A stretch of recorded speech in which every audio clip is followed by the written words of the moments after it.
I am James Swanwick. This is the James Swanwick Show, and today we're talking about how to overcome an addiction. And our guest, who's obviously so keen to impart her knowledge with us, is a lovely woman by the name of Anna David, who is a former life dating and relationship coach. You may have seen her back in the day on the Today Show and The View, but she's been 15 years sober. She's written 6 books about addiction and has one of the leading addiction websites out there. Anna David, how are you? Thank you. I'm really happy to be here, and thank you for having me on. Of course.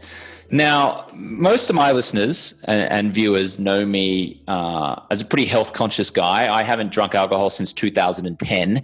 I was never an addict. I never considered myself an alcoholic. I was just a social drinker, sometimes a binge drinker, but I quit for 30 days. I felt amazing. I lost weight. I was clear-headed. All these amazing things started happening. I became a sports center anchor on ESPN. I achieved this childhood dream. Like everything just happened when I cut out the drinking from my life. And so I'm a big proponent of like quit for 30 days, see what it's like. And then after that, reduce or quit forever, whatever you want. So that's kind of my story. But your story is a little bit different. You've been 15 years sober. So can you just share with my listener and viewer, what your story was and what your story is that led you down this path of, helping people with addiction?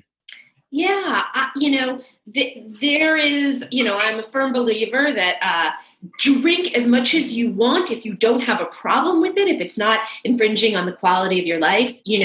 I'm an alcoholic, which sort of manifested itself as drug addiction, cocaine in particular, a bunch of pills too. And, and my life was really unmanageable. Mm-hmm. And so I had absolutely no interest in quitting drinking. It's nothing like yours, like, oh, I'm going to get healthy. I was dying, and I kept trying to quit, and nothing worked. And so I went to rehab in 2000. And, I thought, and you may relate to this, that the worst thing on earth would be sobriety. I couldn't imagine a life without drinking. My entire social life revolved around it. Even though at that point I had no social life, I was doing coke alone and my life was very, very small. And so, not drinking and sobriety and recovery in particular is nothing like I expected it to be. My entire life changed. I was, totally unemployable, got fired from every job I ever had, had always kind of wanted to write a book. And, in my first 8 years of recovery, published 6 and never really thought I'd amount to much. People nobody even said she's not living up to her potential. I didn't even look like I had potential. And, but none of that really matters. What happened is that I discovered that I was drinking in order to numb a terrible way I felt. And I believe alcoholism isn't about how much you drink or how many cars you crash or anything like that. It's about a way of thinking. And that way of thinking is sort of like, I'm not much, but I'm all I think about, narcissism combined with self-hatred, which you naturally have. You're born that way or your circumstances make you that way. And then drinking and doing drugs kind of warp your brain, I believe. And to me, there is only a spiritual solution to that. And when I found that spiritual solution, I didn't want to drink or do drugs anymore.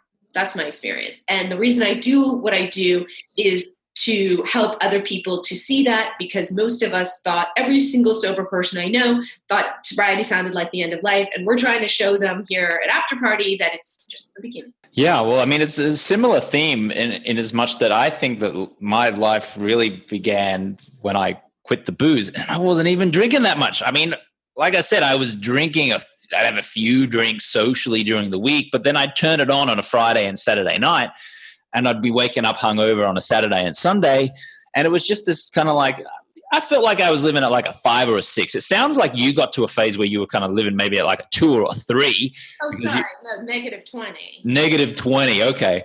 For me, it was more like I'm living a life of mediocrity. I'm just like nothing special. I'm nothing awful either. I'm just blah. And for me, that was like my rock bottom, realizing that I wasn't fulfilling my potential.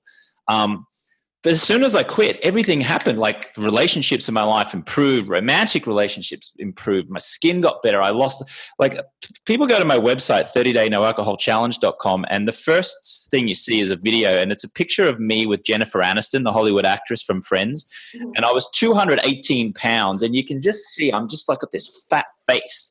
I'm 185 pounds now, so it's almost 30 pounds difference. And you can just see, as that photo was taken, I was trying to suck my gut in because I had like these fat rolls kind of like filling over my belt, and I just felt kind of like just average in any way. Now, my average was a bit different to your average, but the same message is there. When you remove that poison, when you remove the poison from your life, all of a sudden you lose weight, your skin gets better, you're spiritually healthier, you're more positive, you're more productive, you sleep better, you're clear-headed, and you start just living life at a different level, right?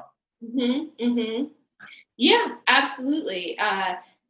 Most sober people I know get pretty into, pursuing the healthy lifestyle. I also live in LA, so everybody is, juicing and cleansing. And, while I don't fully support those things, it's not unusual for me to hear the question, like, are you on or off sugar? Like, I never thought anybody would ever say that. And people who go, oh, I'm off, then they're like, well, fruit. I never lived in a world where that degree of health even was a consideration. I smoked for 13 years.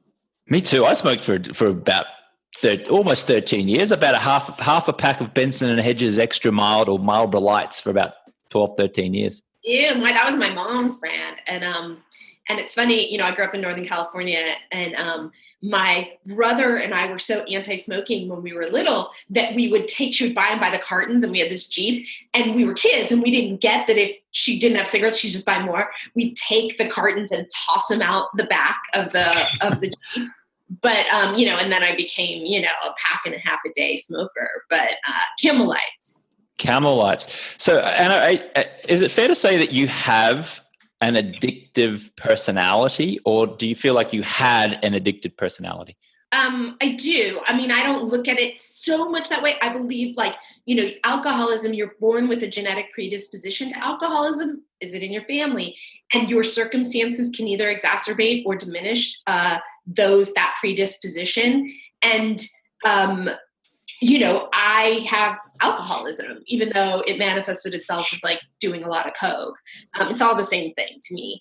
And and if I don't have like a spiritual solution and I'm not dealing with what's behind excessive use of anything, then I'm gonna act out. I think before I was in the relationship I'm in, I was very obsessive about men and dating, and like, oh, if I just find a relationship, then that's going to be the answer. And I definitely have an addictive relationship with exercise. I write about it all the time. I basically, like I sort of have to do these classes every week, these certain very specific classes, and my life revolves not around it, but like if you ask me to do something on 6:30 on a Tuesday, Thursday night, or 8:30 on a Wednesday, or 5:30 on a Saturday, forget it. And if I'm okay with that right now, it doesn't make my life unmanageable. And but it is all part of the same thing. It's sort of convincing yourself that if you do not do these things, you're not going to be okay.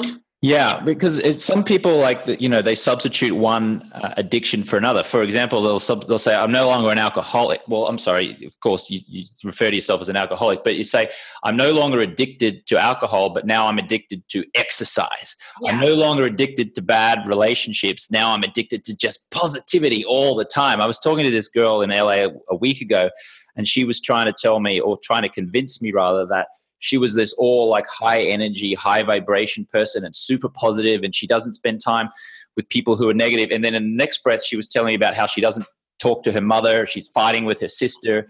Right. And it's kind of like, it seemed to me that she'd come from a personality where everything was doom and gloom and dark. She'd all of a sudden found the answer to be in the light, so to speak, and be positive. But then she becomes so addicted to the positivity and the positive mindset that she's just cut off her family. So no, I think that it's very easy to sort of wake up and be like, I'm going to be a brand new me. And I have noticed, and I've been, a victim of that as well. Your life never changes overnight. I mean, maybe yours did, but like, yeah, I quit drinking. That was a monumental change. The most of my changes have been incremental. It's Mm. a day-to-day thing. I don't wake up different. It's just sort of like one day I'm like, oh, I used to have a real problem with anger. I haven't gotten angry in like a year. That's weird. When did that go away? And things, in the recovery programs, there's a big emphasis on defects, on really handling like what caused all the desire to escape. And it never really goes away. I still suffer from anger. I still have that stuff, but it's a lot better. You know what I mean? Yeah. Oh, but and I definitely know people who are like, oh, I'm a guru and it's all about positivity, and you can feel their rage and you can feel that it's just hampered. And I don't think anybody changes that drastically overnight.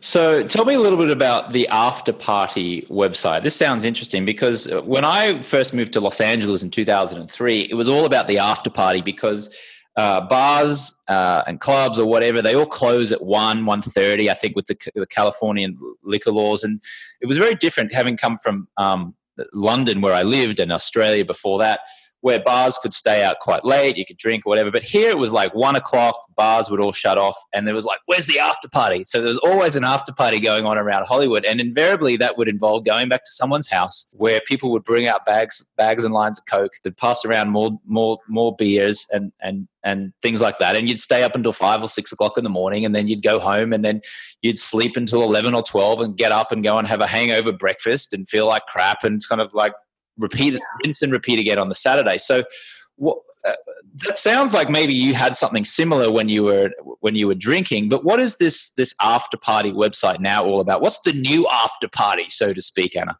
Well, yeah, I'm right there with you with the after party. There were a lot of, I don't know if I wasn't drinking anymore in the time you're talking about, but there, after hours on Hollywood Boulevard were like the most decadent things, and we'd go all night. Oh, and they are still going on. I walked to a recovery meeting on Sunday mornings, which is, like a mile from my house.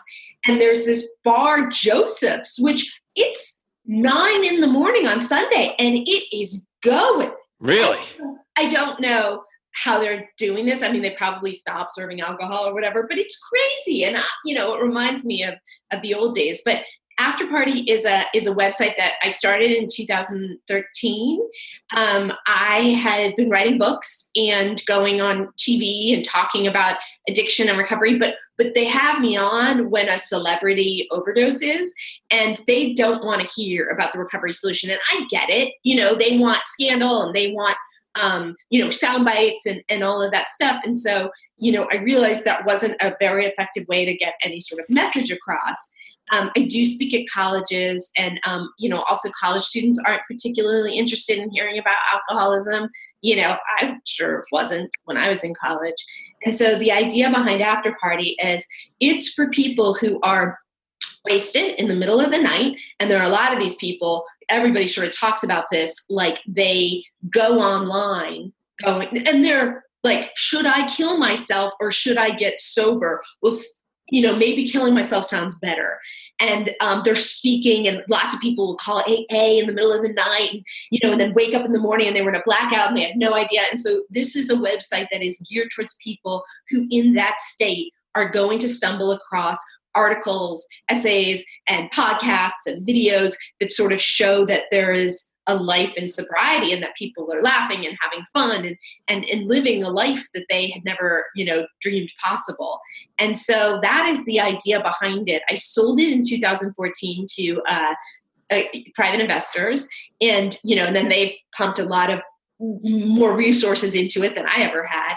And, I have a small staff and we publish 12 stories a day. And I put out a podcast every other week, and that's After Party Pod.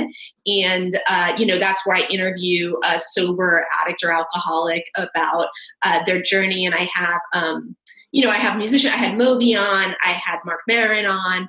I've had Dr. Drew on. He's not sober, but obviously, he works with his whole life is working with addiction. And and then we do videos. We're just starting a video show called After Party Sessions. No, we're doing After Party Answers on that we're going to start posting. That's a video show. And then After Party Sessions, I recently became certified as a life coach. So I've started recording life coaching sessions I'm doing, and we're going to release those as podcasts. So nice. And so what's an example of someone who, has visited your site and who claims to have been, or credits you for saving them or getting them out of a dark spot or anything like that? Like, yeah, it's, I get, and I'm not going to lie, I'm not flooded with emails, but I get emails, a few a month that say that this was their first exposure to something like that. I have shared in recovery meetings and had people come up to me and say, wow, I recognize your voice. I listened to your podcast for months before I was willing to come here. And that's how I found out about recovery. And so, those emails mean everything. I've met some of those people. Recently, a guy emailed me and he was like really, really down and out, had listened to the podcast. I said, meet me at this meeting. He met me at this meeting. People never actually show up. So I was shocked that he was there. I introduced him to a guy because I'm not better guys with the guys, girls with the girls. And I had no idea what happened. And then he just emailed me recently and he was like, I'm 3 months sober. My life has changed. And my friend, who didn't even tell me, has been sponsoring him and all of this stuff. So that will happen. And it's amazing. And so Tom Sizemore, who's a very famous Hollywood actor, if you don't know who that is, Tom Sizemore played a character in Saving Private Ryan. He was in Natural Born Killers. He was in the movie True Romance. He's like mid-50s. Very famous actor. And he had a very famous issue with, I think he was a meth addict or something. Wasn't he? I think it was. Yeah, it was meth and heroin and, everything. And you actually wrote his book, or helped write his book. Is that right? His memoir. So he was actually in the movie Heat as well, if I recall correctly. So what was it like to work with Tom Sizemore on his memoir, and what did you learn about him and addiction in general in the process? Well, I learned that people can have the disease of addiction pretty bad. That was a book. It's called By Some Miracle I Made It Out of Here Alive, which is a line of hit that he had in Saving Private Ryan, actually. And I spent about a year interviewing him, sort of going over there every week. And he is by the way, very famous. I will say that when I told people I was working on that book, women were always like, who's that? Women under a certain age, and guys tended to get really excited, because Tom Sizemore's badass. But he has had a very well documented history of addiction and scandal, and he's been in prison, and it was not an easy project at all. This is a guy who was not easy to deal with. I talked to a court reporter because I had to get all the legal cases down, and I remember saying to her, 90%. 10% of the time, this is the nicest, smartest, funniest, most generous person I've ever met. But the 90% of the time is significant. So, frankly, it was challenging and difficult. It was a New York Times bestseller, which was why I did it. Many people had attempted to do this book before and had given up. So I knew what I was getting into. It was, what I got for being willing to do this was something like no ghostwriter gets. My name on the cover as big as his, and a guarantee that it was going to be a bestseller. So was it worth it? I guess it was hard. It was hard, right? It was hard. Yeah.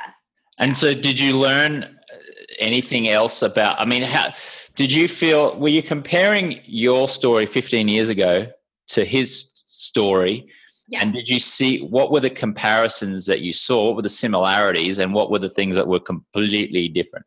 It's a great question, because when I was in it, I was very aware of that. I almost would consider it like a meeting, going to meet with him, because I could see what alcoholism can be like. And I don't mean actively drinking and doing drugs, because that never happened in front of me, but just the mind stuff I was talking about. I could see how fame could really exacerbate that problem. I believe alcoholism and addiction sort of freezes you at the emotional age that you're at, and fame does too. And so the combination of having that get really bad, and, he's not too famous today, but in the 90s, this was a guy who was going to be the next De Niro. And he, getting all that validation and getting all the yes men around you and getting all of that can really make an addiction worse. And, this was frankly grateful that my disease is not as bad. And it made me, really aware of alcoholism at its worst. James here. Pardon the interruption. I just wanted to share some of the results that many of our Project 90 clients have been generating in their life because of not drinking alcohol for at least 90 days. Indapal Johal from California says, I'm having more fun alcohol-free. Victoria from Colorado says, I'm feeling so much happier and positive. Craig from Washington says, I feel more freedom. And John from New York says, I'm feeling so much happier. If you'd like to get your self-confidence back, if you'd like to have more joy, more peace, more happiness in your life, and you are ready and willing to get outside professional support to get off the stop-start cycle with your drinking, join a like-minded community, and finally nip this drinking issue in the bud, then I invite you to go to alcoholfreelifestyle.com/project90, read through, watch through all the details, and if it feels in alignment, then you can schedule a 15-minute exploratory call with one of our coaches. You can go to alcoholfreelifestyle.com/project90, and the link is in the show notes. Let's get back to the episode. I interviewed Mickey Rourke right before he made his comeback, and just when I first came to LA in 2003. I interviewed him for a magazine called Empire Magazine over in the UK. It's a very famous film magazine. Mm-hmm. And we met on Santa Monica Boulevard at what was the name of that place? It's down there near the Pacific Design Center. And we sat down, and he was just about to launch his movie Comeback. And I was interviewing him about that. And he talked about how he went off the rails. Of course, he was a boxer, but he drank heavily as well. And he was talking about how at one stage he got so broke that his manager, or I think it was his manager, gave him money in a brown paper bag every 2 weeks. That was like his allowance. He had to go off to this like barber shop to pick up his allowance every 2 weeks. That's how rock bottom it came. And then I could see, like, he started criticizing this very, very, very famous Hollywood actress, who I will not name here, because she had convinced a producer not to hire Mickey Rourke to play the male role opposite her.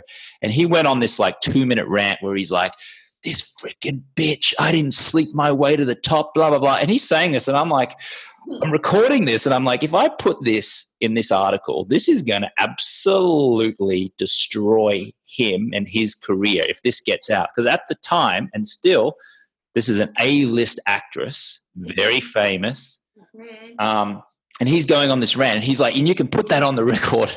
And I'm like, Mickey, I don't really think you do want that on the record. Quite frankly, I think we might just leave that one out. And so when I wrote the story, I started off by saying, Mickey Rourke has just said a very bad thing. It's the old Mickey. It's the Mickey where he's, like lashing out. He's blah, blah, blah, blah, blah. But something strange has happened. Mickey Rourke has now backtracked. He's now apologizing. He's now having a moment of clarity where he's looking at his life and he's looking at all the work that he's done up until this point, and now he's like, actually, let's calm down. And so in actual fact, he did, after I'd said to Mickey Rourke, listen, I don't think you want me to write this. He's like, yeah, you're right. Can you please not publish that? Have I got your word on that? Can I shake hands? I'm like, yes, absolutely. I promise you. And I was true to that. I didn't report it. But in that moment, I really saw like how an addictive personality or someone who's suffered the effects of a lot of drugs, a lot of alcohol, can just like snap like that. Yeah, it's interesting. Well, my previous life, I did a lot of celebrity interviews, for, Cosmo and Premiere and People and all that stuff. And I had been in that situation where you want to save them from themselves. Yeah. And you're like, is my loyalty to the publication that's going to love this, or is my loyalty to the person I'm interviewing? And, I always erred on the side. I was not a good journalist. I always erred on the side of my loyalty being to them. But I do think, one of the tenets of recovery is restraint of pen and tongue and keyboard these days, because I do think we have the tendency to fly off the handle. If you look at someone like Alec Baldwin, who's publicly sober or whatever, I get it. Like, you just are triggered and you have that impulse. And, one of the quotes from our literature is, anger is the dubious luxury of normal men. We can't afford it because we have an alcoholic reaction to it. And I have been so guilty of it. But, with emails, at least we can write it and go, should I send that? Maybe I shouldn't send that. Maybe I'm going to save it in my outgoing thing and then I'll reconsider tomorrow. And, but in conversation, we can be our own worst enemies, I mean, it's true. Even now, I haven't drunk in 5 years. And by the way, I want to point out, I hate the word sober for my own life, because when it's like, oh, how long have you been sober? What it implies is that I had a drinking problem. I was an alcoholic. So my story is a little bit different to yours. So in my 30-day no alcohol challenge, I avoid the word sober. I avoid the word alcoholic.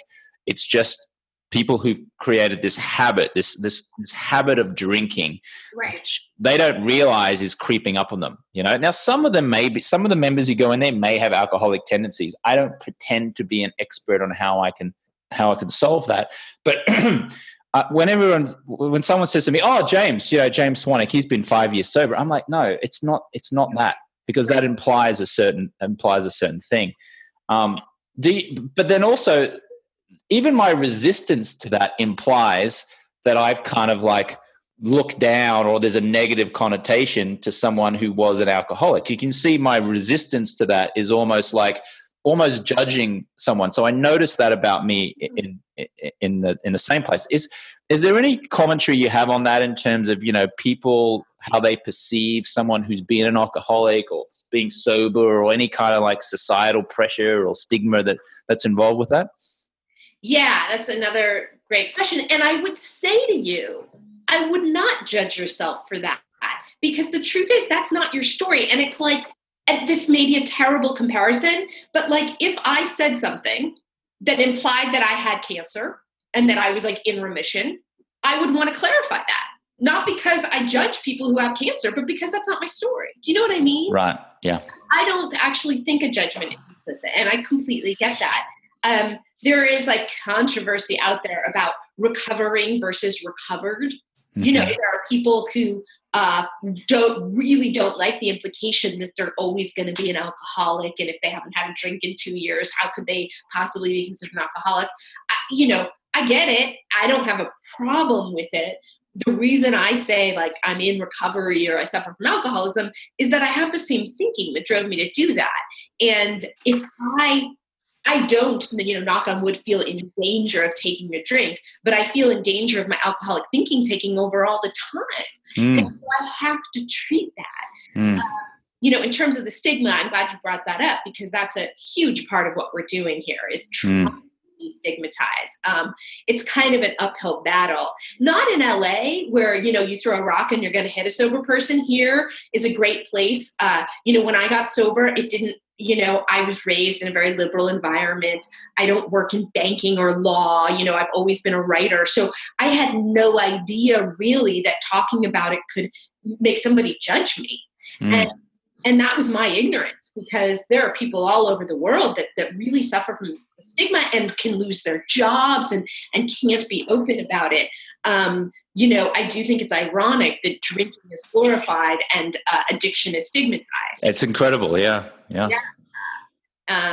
You do it, it's the way to enjoy your life, but dear God, don't do it too much or you're one of those people. Yeah. It's incredible. I mean, even for me, when people realize that I don't drink and they say, "Oh, what do you mean I drink?" "Oh, I quit drinking."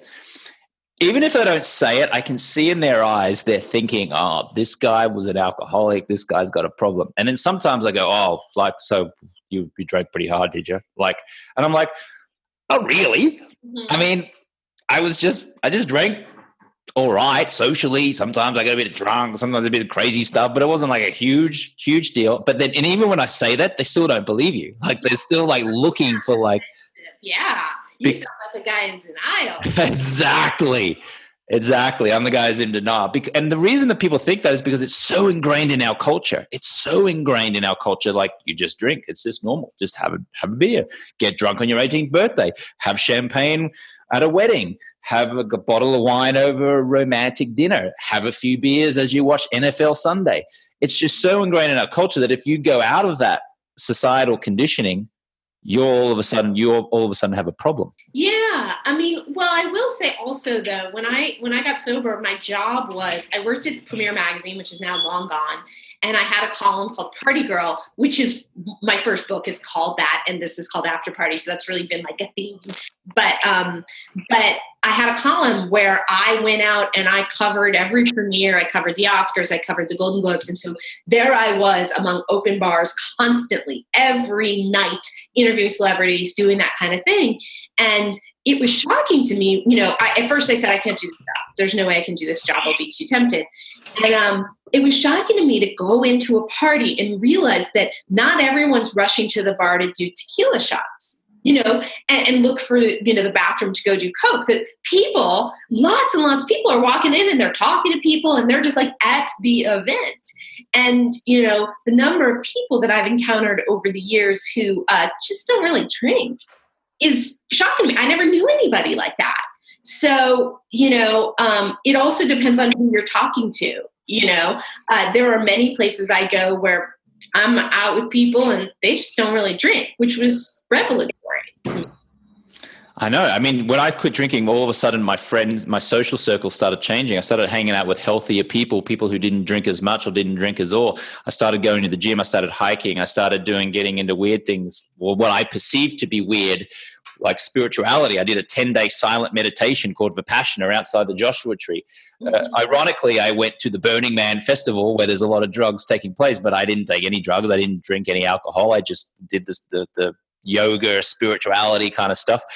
I just got into an environment where there were a lot sort of more, I don't know if more positive is the word, but like just deeper kind of conversations, less trivial conversations. I went to open bars in Hollywood, went to the Playboy Mansion, open bar, let's go. I went to the Oscars and Golden Globes, open bar, let's do it. I went to Elton John's party, the Pacific Design Center. It was like an open bar. I did all that kind of stuff. Sundance Film Festival, Cannes Film Festival, open bar, let's send me there. And I remember at the time realizing that Chris Martin, the lead singer of Coldplay, didn't drink. And I'm like, that guy sounds like a douche. Right. That's definitely not the kind of guy I want to hang out with. Right. And then I remember when my kind of mindset started to change, I interviewed Bradley Cooper when he was promoting the movie The Hangover. And it was at the SLS Hotel on La Cienega.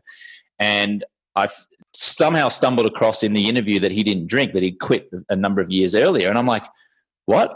I'm like looking at him like weird, like what? He's like, yeah, I quit drinking. What do you mean? He goes, I just drank a bit too hard and I just quit and now I don't know. I said, how long's it been? I think he said at the time it was like 5 years.